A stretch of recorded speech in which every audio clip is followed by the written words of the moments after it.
রাজধানীর অদূরে মধুবন রানীর খামারস্থিত প্রস্তাবিত ত্রিপুরা শান্তিনিকেতন মেডিকেল কলেজের লেকচার হলে রবিবার এক আলোচনা সভার আয়োজন করা হয়।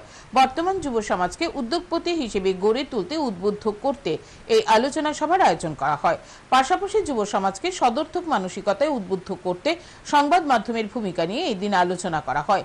উপস্থিত ছিলেন জিমন্যাস্ট দীপা কর্মকার, দ্রোণাচার্য কোচ বিশ্বেশ্বর নন্দী, প্রস্তাবিত ত্রিপুরা শান্তিনিকেতন মেডিকেল কলেজের সভাপতি মলয় পীঠ সহ অন্যান্যরা। প্রস্তাবিত ত্রিপুরা শান্তিনিকেতন মেডিকেল কলেজের সভাপতি মলয় পীঠ এক সাক্ষাৎকারে জানান, রাজ্য সরকারের সহযোগিতায় মেডিকেল কলেজের পরিকাঠামো গড়ে তোলা হয়েছে। ইতিমধ্যে শিক্ষক নিয়োগ করা হয়ে গেছে। প্রাথমিকভাবে 120 শয্যা বিশিষ্ট হাসপাতাল চালু করা হবে।